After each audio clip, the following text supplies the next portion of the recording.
You ever had that strange, heavy feeling, the kind that whispers something bad's about to happen? That was me that afternoon. The house was silent, just the ticking clock and the faint sound of birds outside.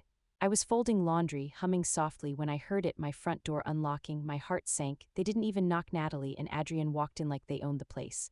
My daughter, my only child, and her husband. It had been weeks since I'd seen them, and I wish I could say I was happy to see them. But no, her face already told me this wasn't a just dropping by kind of visit. Adrian threw his jacket on the couch and plopped down, spreading himself out like a king in someone else's castle. Natalie looked around the living room, her eyes stopping at every corner, not with love but with calculation, like she was estimating value. "Mom," she began, voice too sweet to be genuine, "we need to talk." I forced a smile. "Of course, darling, sit down. Do you want tea?" She waved her hand. "No, Mom, this won't take long." A sigh escaped me before I could stop it. "All right, what's going on?" She took a deep breath and looked straight at me, that same look I'd seen when she was little and wanted something she knew she shouldn't ask for. Only this time it wasn't a toy, it was something much bigger. "Mom," she said slowly, "we found out your pension got approved." My hands froze midair. She continued, her tone changing from polite to rehearsed confidence. "You're getting $3,000 a month, right?" Adrian leaned forward, grinning. "That's great, Alina, really great, but let's be realistic. You don't need that much money. You live alone, no rent, minimal expenses. Whereas he chuckled, we're just starting our life, and we've helped you so much already." Natalie nodded quickly. "Exactly, that's why we think it's only fair if we share, half for you, half for us."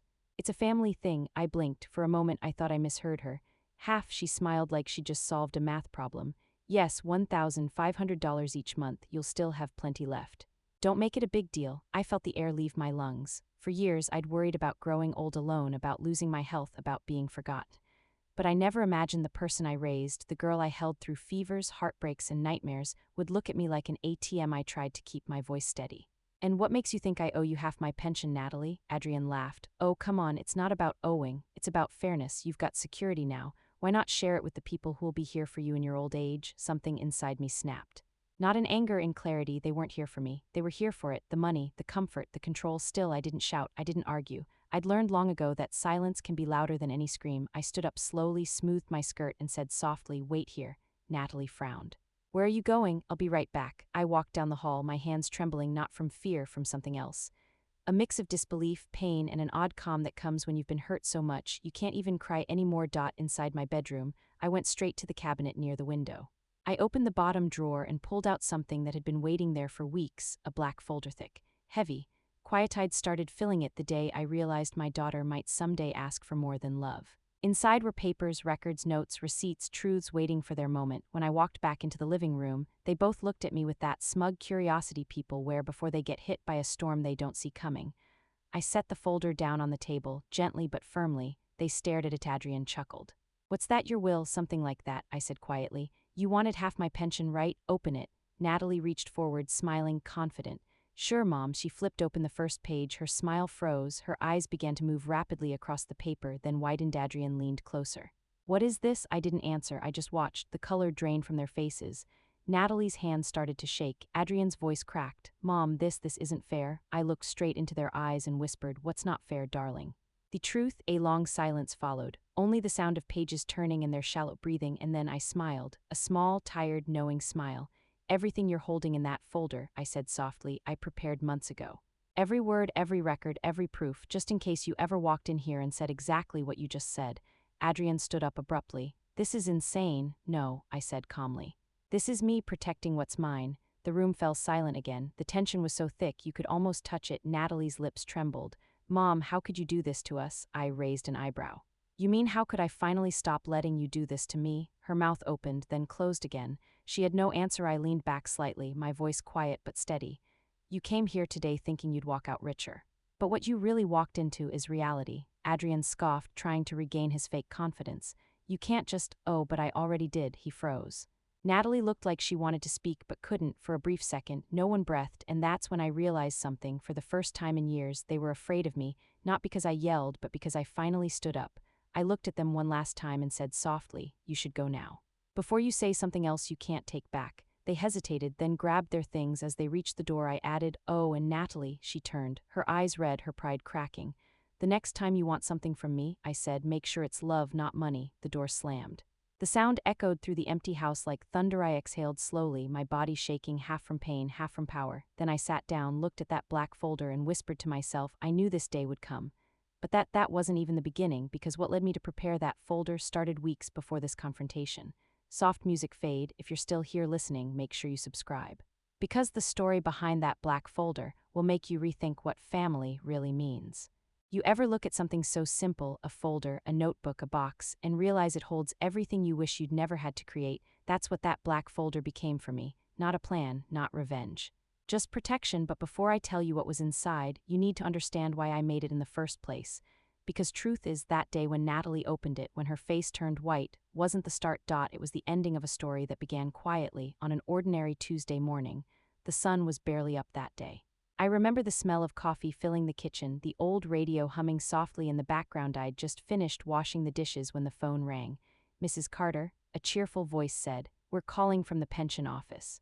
Your application has been approved." For a second I couldn't speak. My throat tightened and I had to hold onto the counter. "Approved?" I whispered.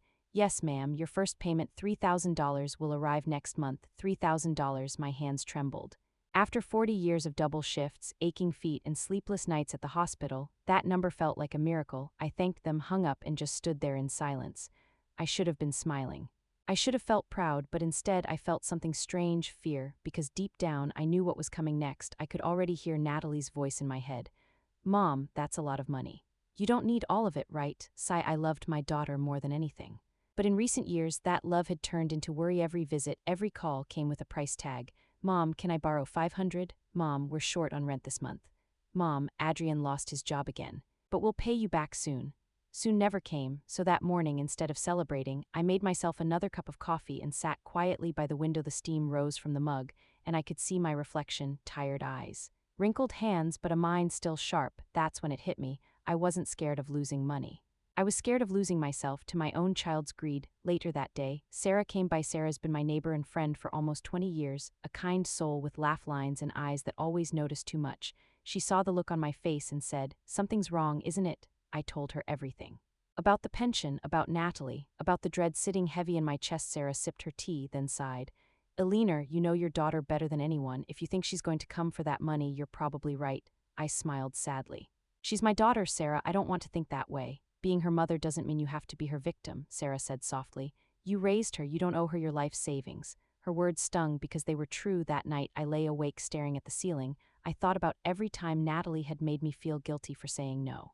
Every time I'd given her money just to keep peace, and then I thought, what if next time I'm not strong enough to say no? That's when I decided, if a storm was coming, I'd better be ready for it. The next morning, I walked to the small stationery shop at the corner. The owner smiled and asked what I needed.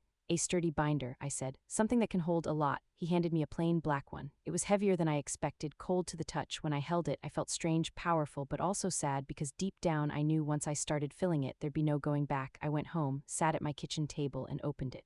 The pages were blank, waiting. I started with small things, bank statements showing every time I'd sent Natalie money, receipts for her car repairs, her wedding dress, her emergencies. Text messages, hundreds of them. Each one started with "Mom" and ended with "I promise I'll pay you back." At first, I was shaking. I hated writing it all down. It felt like documenting the death of love. But as the pages filled, I started to feel something else, clarity. I wasn't being cruel. I was being honest. By the time evening came, my dining table looked like a battlefield. Papers everywhere, dates circled, names underlined, and that black folder. It was no longer empty. It had become my armor. For weeks, I kept adding to it. Conversations, notes, even voice messages Sarah helped me record, every time Natalie came over and insulted me or treated me like a burden. And then one day I went a step further. I made an appointment with a lawyer, a woman named Catherine Reynolds, calm, confident, kind. She listened as I explained everything. When I finished, she said, "Mrs. Carter, what you're describing isn't just manipulation, it's financial abuse.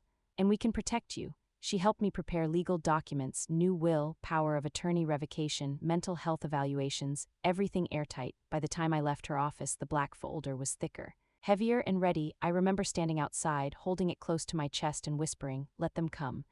I knew one day soon they would, and sure enough, 3 weeks later, I heard that same sound, the door opening. Footsteps, her voice, "Mom, we need to talk." And that black folder, quietly waiting by the cabinet, finally had its purpose. When Natalie opened it that afternoon, she thought she'd find the key to my money, but what she found was the key to her own reflection. Every selfish thing she'd said, every lie she'd told, every chance I gave that she threw away. She looked at me, her voice trembling. "Mom, what is this?" And I just smiled softly. "It's everything you forgot, I remember." Sigh, it's hard, when the person you love most becomes the reason you start protecting yourself, but sometimes strength doesn't come from anger, it comes from quiet preparation, and that folder was my quiet revolution. If you've ever been forced to protect yourself from people you love, you'll understand this part of my story. Subscribe to Grandma's Memory Lane because these stories aren't just tales, they're lessons we learn too late. You ever wake up one morning and just feel that something's about to change, not because of any noise or news, but because your heart knows before your mind catches up? That's exactly how it began. It was a Tuesday. My favorite day of the week, quiet, peaceful, predictable. The sun peeked through the curtains, the birds outside were chattering, and the smell of fresh coffee filled my small kitchen. For years, my mornings followed the same rhythm. Make coffee, water the plants, read the paper, and whisper a small thank you prayer. But that morning, something was off. The silence felt different, heavier. I tried to shake it off, humming an old tune as I stirred my coffee. The spoon clinked against the cup in that soft, familiar rhythm. I told myself I was overthinking, but my gut, it wouldn't calm down. Sigh, maybe it's because I'd been alone too long. Or maybe it's because deep down I already knew peace doesn't last forever when greed is waiting around. Mid-morning, my phone rang. "Mom, it's me." I smiled at first. Hearing her voice always did that to me for about 2 seconds, because before I could even ask how she was, she said, "I heard something about your pension. Is it true you're finally getting it?" There it was, no hello, no "how are you, Mom," not even a pause. Straight to business. "Yes," I said softly, "it's been approved." "Oh my God, that's amazing," she said, but her tone had that rehearsed excitement, the kind that sounds like "oh wow," but really means how much. And right on cue she asked, "So, how much are we talking about?" My chest tightened. "3,000 a month." There was silence, then a small laugh on the other end. "Wow, you're lucky, Mom. Most people your age barely get by." "I worked for 40 years, Natalie," I said gently.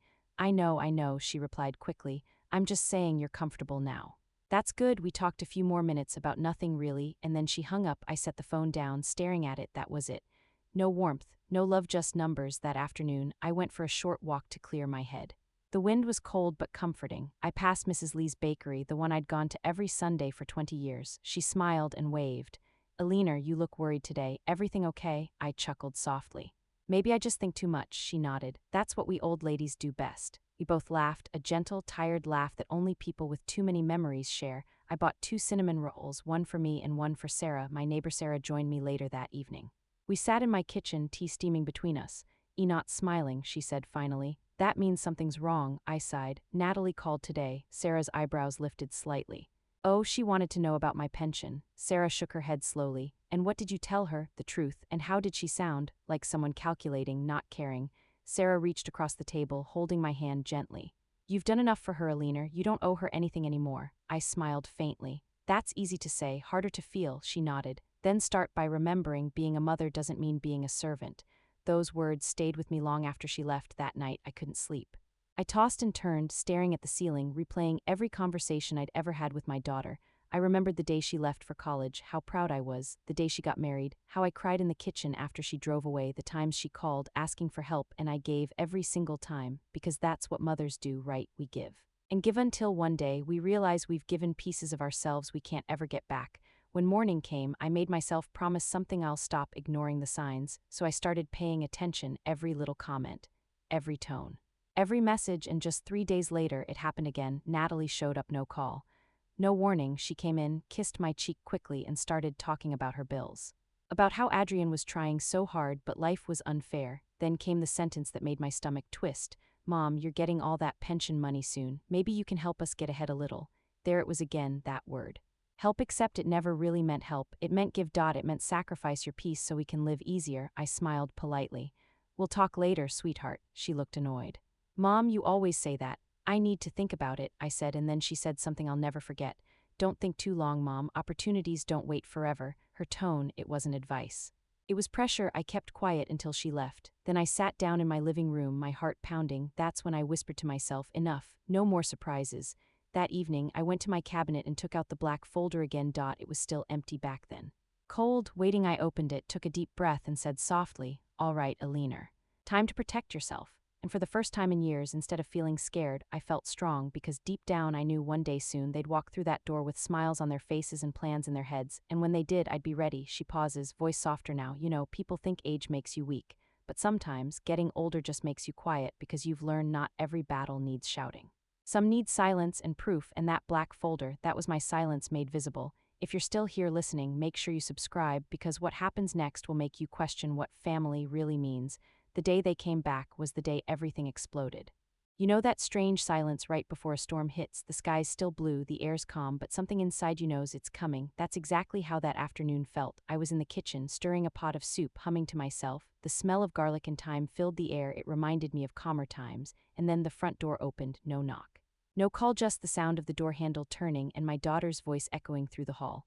"Mom, we need to talk." Sigh, my hands froze midair. My heart, it didn't just skip, it stumbled. I turned the stove off and wiped my hands on my apron. When I stepped into the living room, they were already there, Natalie and Adrian. Natalie stood tall, arms folded, eyes sharp. Adrian was sitting on the couch, legs stretched, shoes on my coffee table, the same table my late husband had built with his hands. "Take your feet off," I said quietly. He chuckled. "Oh, come on, Alina. It's just an old table." My voice didn't rise. "It's not just a table, it's memory." He smirked, looked at Natalie, and whispered something I couldn't quite hear. They both laughed, and right there, something inside me snapped a little. "Mom," Natalie began, her tone sickly sweet, "we've been thinking about your pension." I said nothing. "Just waited," she continued. "You're getting $3,000 a month, right? That's a lot for one person. We've been struggling, and well, you don't really need all that, do you?" I blinked slowly. "What are you saying, Natalie?" Adrian jumped in before she could answer. "We're saying family helps family. You've got extra, we've got needs. Half for you, half for us. Simple math." I stared at them both. The audacity of it all almost made me laugh, but I didn't. I just looked at my daughter, the same girl who once used to make me drawings that said "best mom ever." Now she sat here, eyes gleaming with greed, not love. "You think I don't need it?" I asked quietly. "Of course not," Adrian said. "You've got a house, no rent, barely any expenses. What do you even spend it on?" I smiled faintly. "Groceries, medicine, peace." Natalie frowned. "Mom, don't make this hard. We're your family. If you can't help us, who will?" And there it was, the guilt card, the one she'd played 100 times before. I took a deep breath. "I've helped you, Natalie, many times, but this," she cut me off, "this is different. You have so much now.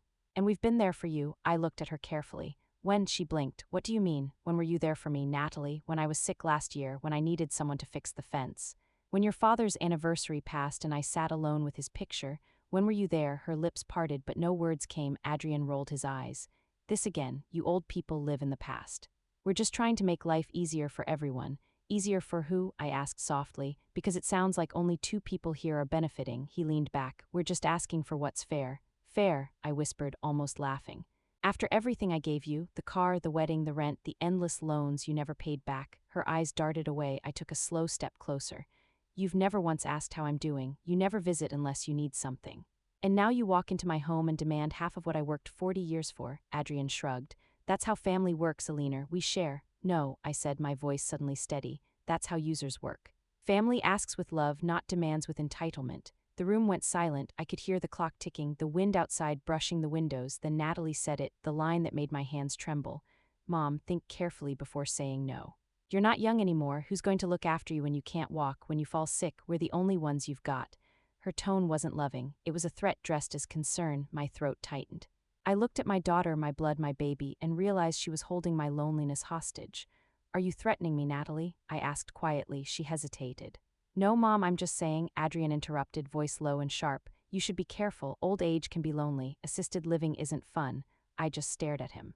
The man who once called me Mom when he married my daughter, now reminding me how easily they could throw me away. I wanted to scream, cry, run, but instead I smiled, the kind of smile that hides fire behind calm.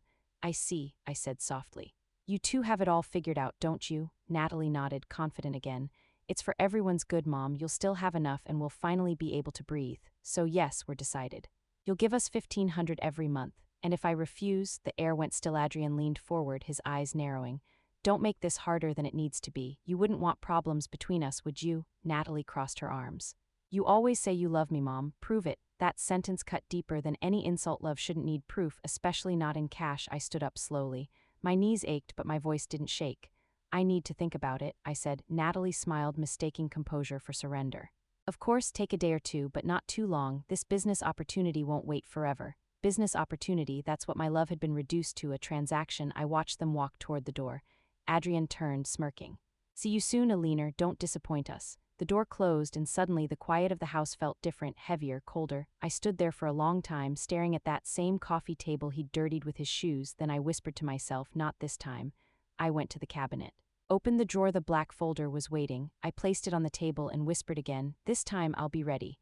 The kettle whistled softly in the background. My hands were trembling, but my heart felt steady because deep down, I knew the moment they asked for my money, they lost their right to my trust, and I wasn't going to let them take another piece of me. If you're still listening, make sure to subscribe, because what I did next turned their perfect plan upside down. Sometimes silence is the best revenge.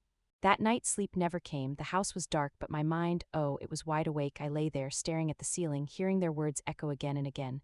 Not young anymore. You don't need all that money. Prove you love us, Mom. Sigh, love shouldn't need proof. It should feel like safety, not fear. But that night I realized they didn't want my love, they wanted my silence, my obedience, my money, and I had given them too much of everything for far too long. So right there, in the quiet of that sleepless night, I made a decision. If they wanted to play a game, I'd play smarter. The next morning, I woke up before sunrise.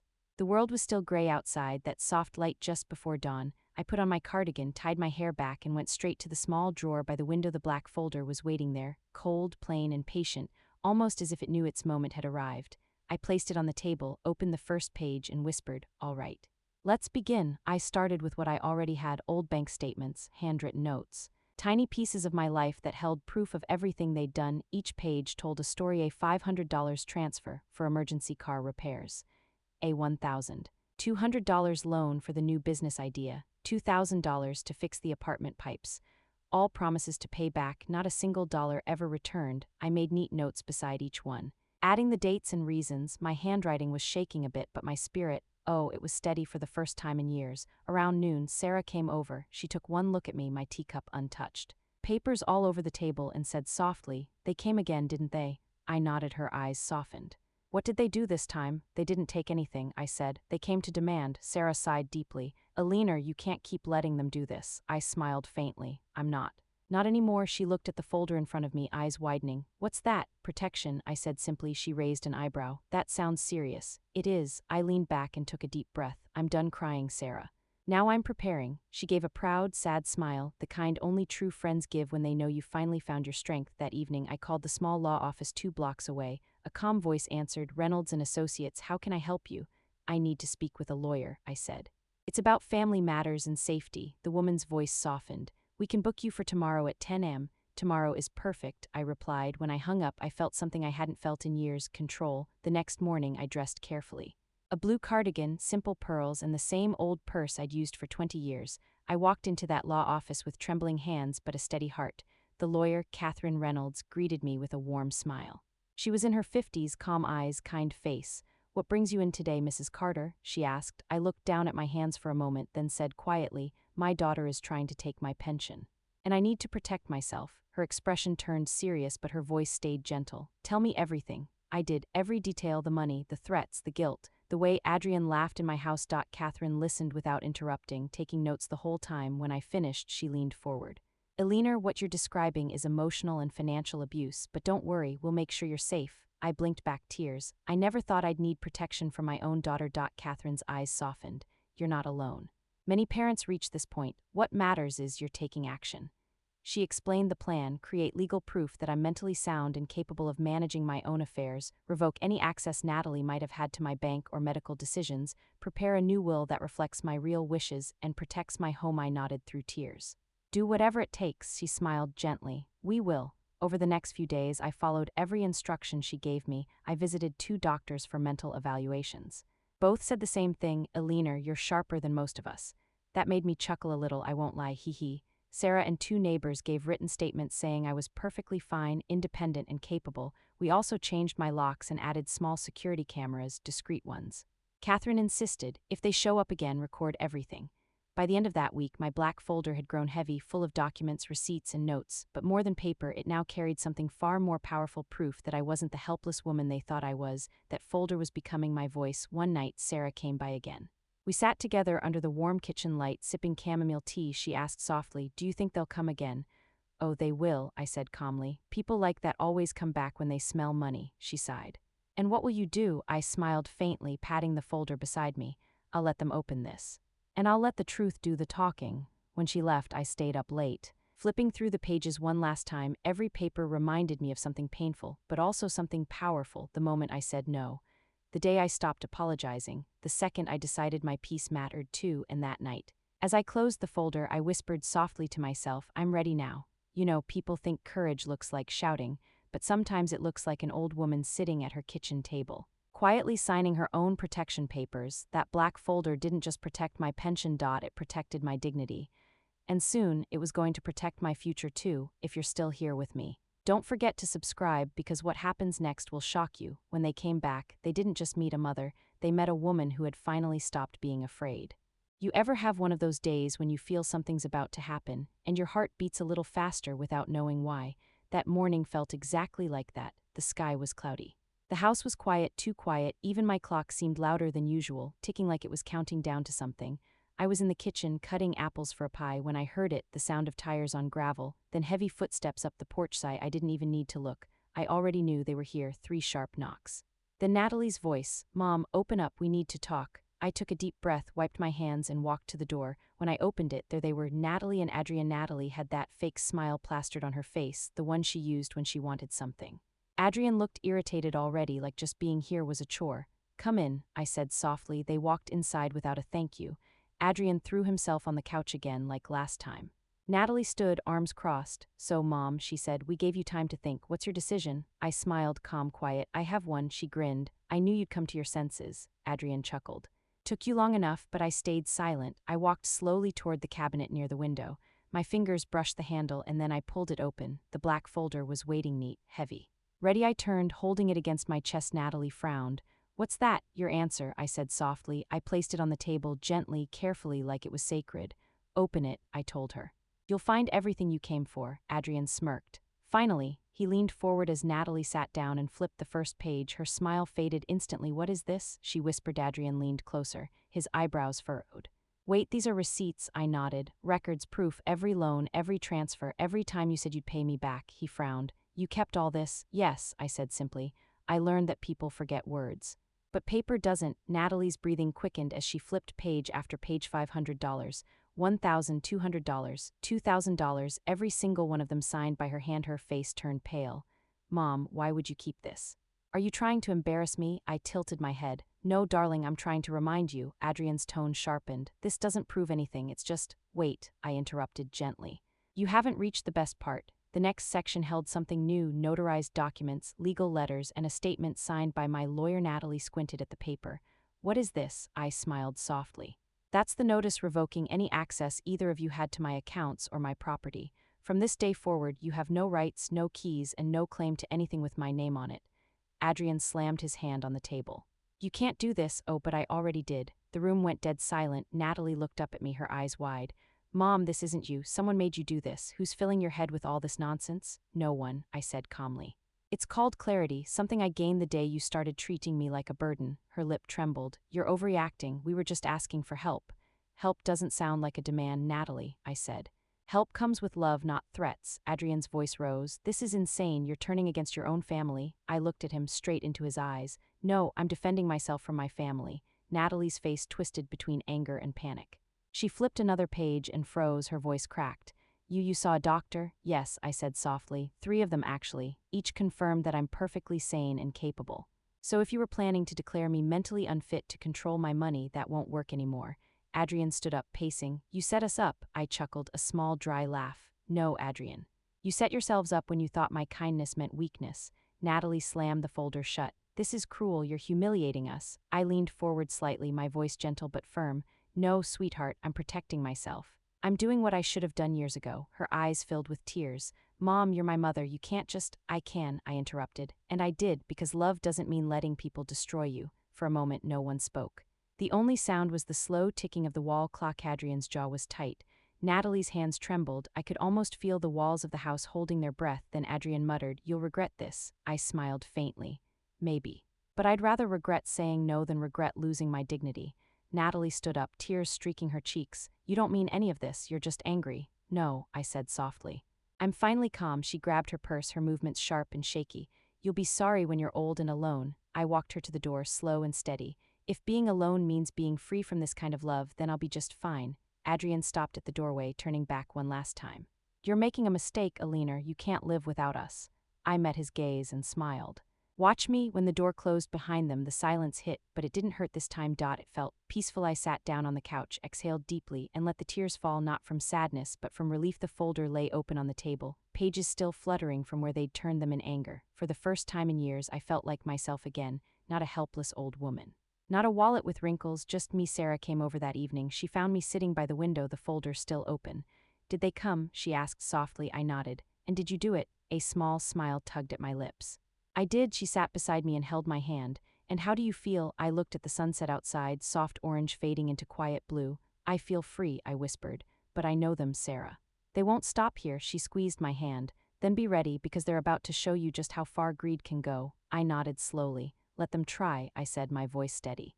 "I've got truth, and that's enough. If you're still listening, make sure you subscribe, because what came next wasn't peace. They weren't done. They were angry, and when greedy people get angry, they get dangerous.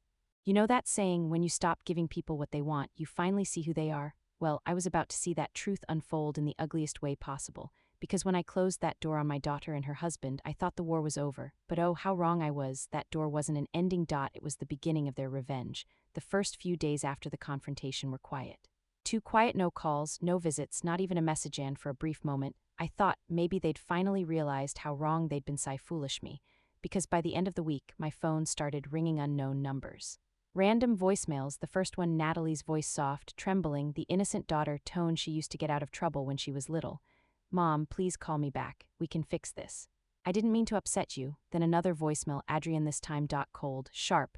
"You think you can embarrass us like that and get away with it? You'll regret this, Alina." I deleted both. My hands shook, but my heart didn't. Not anymore. Then one morning, Sarah came running across the street, breathless, her eyes wide.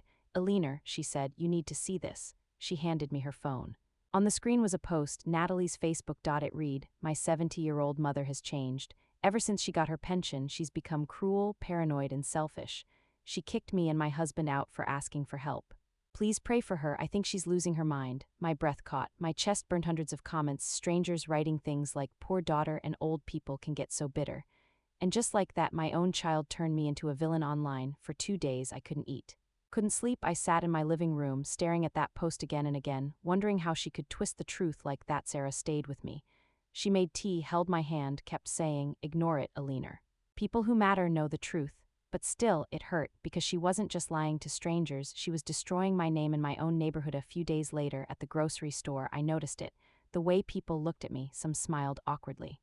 Some avoided eye contact, and then one woman I'd known for 20 years, Mrs. Lee, walked up to me and said gently, "I don't want to believe what I heard, Alina, but did you really throw Natalie out?" I froze. "Who told you that?" She hesitated. "Your daughter came by. She looked so upset, said you'd changed since you got your pension, that you threatened her." My throat went dry. "Threatened her?" She said. "You'd been unstable," Mrs. Lee whispered, embarrassed. "That she's worried for your health." I felt my knees weaken. I gripped the shopping cart just to stay upright. "Thank you for telling me," I said quietly.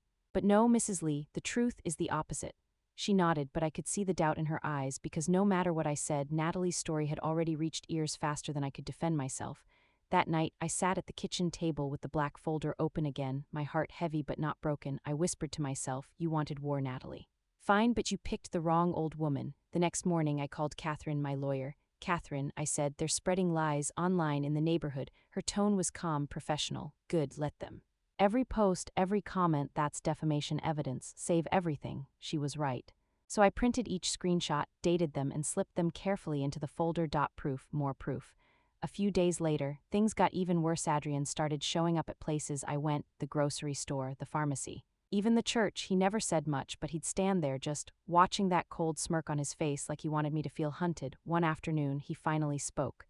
"Alina, we can end this anytime," he said, leaning against my car. "Just agree to give us what's fair." I clenched my purse tightly. "Step away, Adrian," he laughed softly. "You can't avoid us forever. You'll need us one day." I looked him straight in the eye. "No, I'll need peace.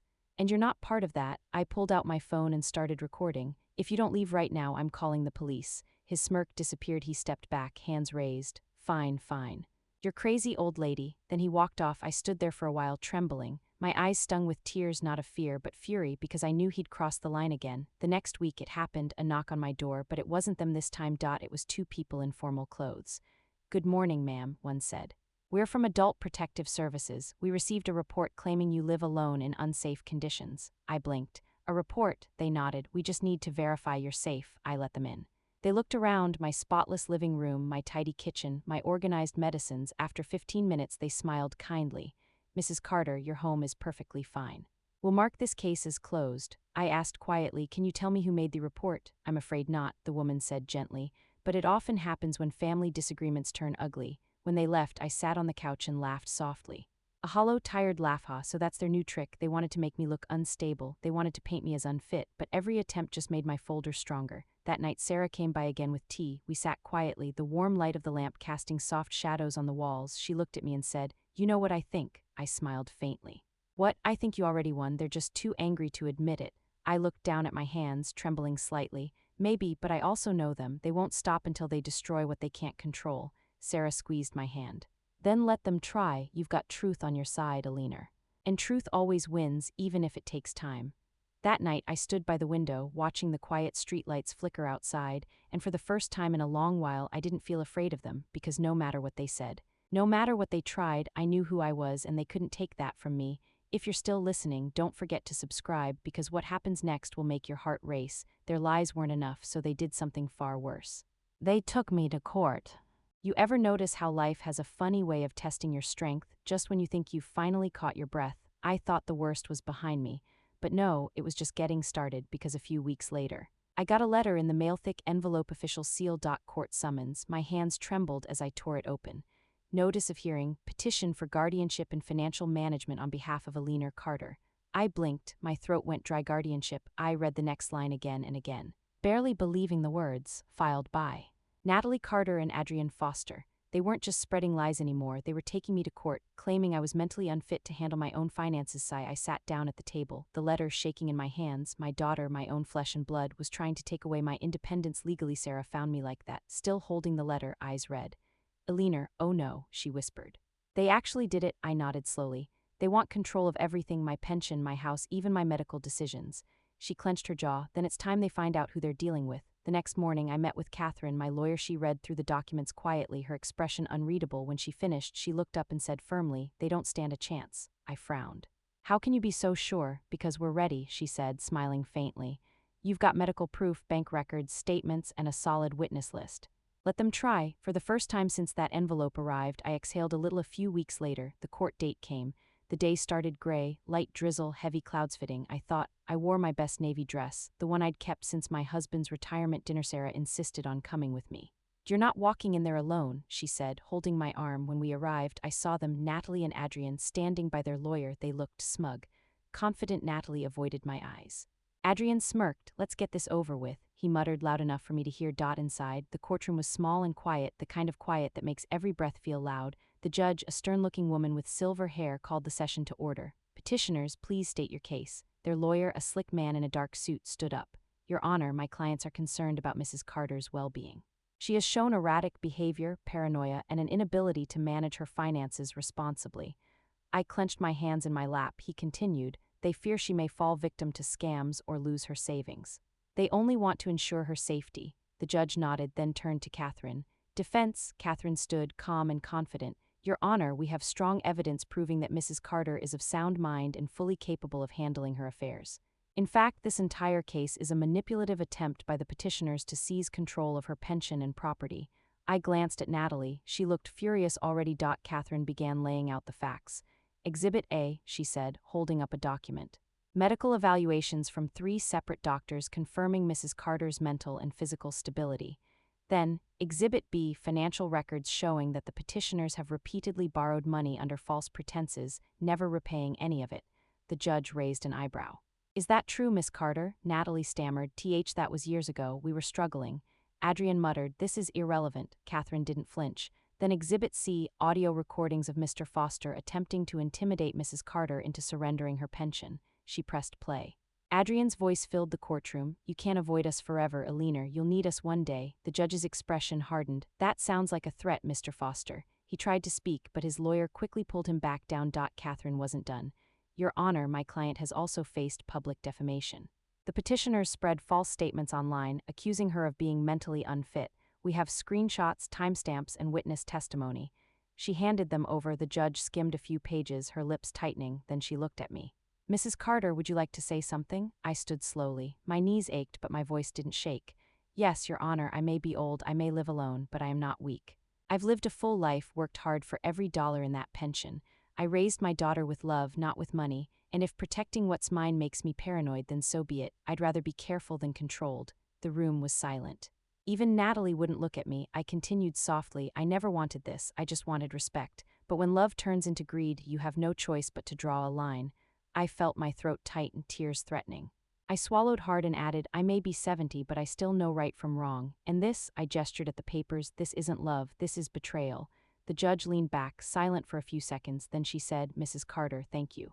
You've said more in 5 minutes than most say in a lifetime. She looked at Natalie and Adrian. This petition is denied, permanently. Furthermore, I strongly advise the petitioners to reconsider their actions before this court considers charges of elder abuse. Adrian's jaw dropped. Natalie's eyes filled with tears, but not the kind that come from remorse, the kind that come from losing. Catherine smiled softly and whispered, It's over. As I stepped out of the courtroom, Sarah hugged me tight. I told you, she said, laughing through tears. Truth always wins, I smiled, exhausted but free. Yes, I whispered. But it comes with a price. When I got home that evening, I made tea, sat by the window, and looked at the black folder on the table. It was thicker now, heavy, full of every scar that turned into strength. I touched it gently and whispered, You did your job. For the first time in months, I slept peacefully, no fear, no guilt, no noise, just silence. Sweet, earned silence, but even peace can be lonely sometimes. And as much as justice had been served, one part of me still ached, the part that missed my daughter, because no matter what she'd done, she was still my baby and love. No matter how bruised, doesn't disappear that easily. If you're still listening, don't forget to subscribe, because what came next wasn't anger, it was something softer. After the court victory came the quiet pain of what freedom really costs. Peace people think it feels like music, laughter, and sunshine, but truth, sometimes peace feels like silence so deep it echoes. That's what my house felt like after the court case. Quiet, still too still. The world finally believed me. The law was on my side, but the cost of truth was love. Sigh, or at least, the love I thought I had. It had been 2 weeks since the hearing. No calls. No messages. Not even a text, and for the first time in 70 years I realized my phone had stopped ringing, and it wasn't a relief. I used to complain about Natalie calling only when she needed money. Now I would have given anything to just hear her voice again, even if it was to ask for something funny. Isn't it? We don't miss the people we lose. We miss the versions of them we once knew. I tried to fill my days. Mornings became a ritual, tea by the window, feeding the birds, reading old letters. Afternoons were for walks with Sarah, who refused to let me stay alone for 2 long evenings. Well, those were the hardest. That's when memories walk loudest. Every corner of the house whispered her name. The couch where she watched cartoons, the kitchen stool she'd sit on, swinging her legs, asking for just one more cookie, please. The little marks on the wall from where I measured her height. Every birthday I'd run my fingers along them sometimes and whisper, You grew so fast, baby. Then I'd chuckle softly, shake my head and whisper again, Too fast. One night while watering my plants, Sarah said something that stuck with me. You know, Alina, peace and loneliness wear the same dress. You just have to look closely to know which one you're wearing. I smiled faintly. And which one am I wearing? She looked at me, really looked, and said softly, Both. We both laughed a little after that, but her words stayed with me, because she was right. I was free, finally free, but freedom without family. It's quiet. It doesn't sing. It hums softly, painfully in the background of your days. Still, I refused to drown in regret, so I found new ways to live. I joined a local gardening club, started volunteering at the community library, reading stories to children every Thursday. Their little faces lit up when I read to them. One girl, maybe 7, looked up one day and said, You read like a grandma from a movie. Haha. That made me laugh out loud, and for the first time in months, it wasn't a sad laugh. It was real. Some nights I'd sit with Sarah on the porch, both of us wrapped in shawls, sipping chamomile tea under the soft yellow porch light. We talked about everything, our late husbands, old recipes, and the kind of life we'd imagined as girls. She said, You know, Alina, you're stronger than you think. Most people would have broken by now. I smiled. Oh, I did break, Sarah, but the thing about breaking is if you put yourself back together with truth, you end up stronger than before. She nodded slowly. And wiser, I repeated softly, and lonelier. We both chuckled. Weeks passed. The gossip in the neighborhood died down. People started smiling at me again in the grocery store. Mrs. Lee even apologized one day. I'm sorry for believing what I heard, she said. I should have known better. I smiled gently. It's all right, dear. Words can lie, but time tells the truth. And she hugged me right there between the fruit aisles. But even as life settled down, a part of me stayed restless. I'd wake up sometimes at night and imagine I heard her voice, Mom. I'd turn on the light. But the house would be empty. Sometimes I'd see young women walking with their mothers in the park and feel a sharp ache in my chest. I'd whisper quietly, That could have been us. But then I'd remind myself, no. It couldn't because love without respect is just a soft kind of cruelty. Then, one afternoon, I was pruning roses in my garden when I found an envelope in my mailbox, no return address. Just my name, Alina Carter, written in a handwriting I'd know anywhere. Natalie, my heart jumped. I stood frozen for a moment, then slowly carried it inside. I didn't open it right away, I made tea first. Sat in my chair by the window, took a few deep breaths, then with shaking hands I tore it open. The letter began simply, "Mom, I know I don't deserve to call you that anymore, but I can't stop thinking about everything that happened. You were right about all of it." I swallowed hard, my eyes already blurring. "I let Adrian control me. He made me believe you were against us, but when we lost the case, he left me. He said I was useless. Now, for the first time, I see how much you loved me and how much I took for granted. I'm working now, trying to start over. I don't expect forgiveness, but I just wanted you to know I'm sorry." Tears rolled down my cheeks, falling onto the paper. At the bottom, she'd written, "If you ever want to see me, I'll be waiting every Sunday at the old cafe on Maple Street. The one we used to go to after church. I'll keep coming just in case." I sat there for a long time, staring at her handwriting. My heart felt like it was both breaking and healing at the same time. I didn't know what I'd do yet, whether I'd go, whether I'd stay, but I knew one thing: the anger was gone, all that was left was love. Quiet, tired, but still alive. That night, I sat outside under the stars, holding that letter close to my chest, and I whispered softly, "Maybe peace isn't silence after all. Maybe it's just love, learning how to live without noise." If you're still here, make sure you subscribe, because what comes next isn't about revenge or justice anymore. It's about forgiveness, and how sometimes it finds you in the most unexpected ways. Some moments in life don't make noise, they just happen quietly, gently, like the sound of a page turning in a book you never want to end. That letter from Natalie was one of those moments for 3 whole days. I didn't move it from the table. It just sat there next to my teacup, folded neatly, a reminder of both pain and possibility. Every time I passed by, I'd look at it, sigh, and whisper to myself, "Not today." But on the 4th day, I woke up before sunrise. The sky outside was soft pink, the world still half asleep, and I don't know what came over me, but something inside whispered, "It's time." I got dressed, brushed my hair, and stared at my reflection in the mirror. My old blue cardigan, my favorite pearl earrings, a touch of lipstick, just like I used to wear on Sundays, sighs softly. It had been years since I dressed like that for anything other than memories. The cafe on Maple Street was still the same small bell on the door, wooden chairs that creaked, and that same smell: warm coffee and fresh pastries. When I stepped inside, my hands were shaking. I scanned the room, and there she was, Natalie, sitting in the corner near the window, no makeup, hair tied in a messy bun. She looked smaller somehow, not the woman who once walked into my house demanding half my pension, but the little girl who used to tug at my sleeve saying, "Mommy, look what I drew." Her eyes met mine, and for a moment, neither of us moved. Then she stood. Slowly, "Mom," she whispered, and just like that my heart forgot all the years of silence, all the words that hurt. I smiled softly.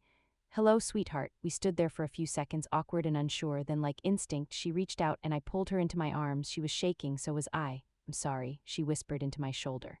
"I'm so sorry." I held her tighter. "I know." We both cried, not loud, not dramatic, just soft, quiet sobs that felt like rain after a long drought. When we finally sat down, she couldn't stop fidgeting. "I didn't think you'd come," she said. "I didn't think I would either," I replied honestly. She gave a tiny laugh, wiping her tears.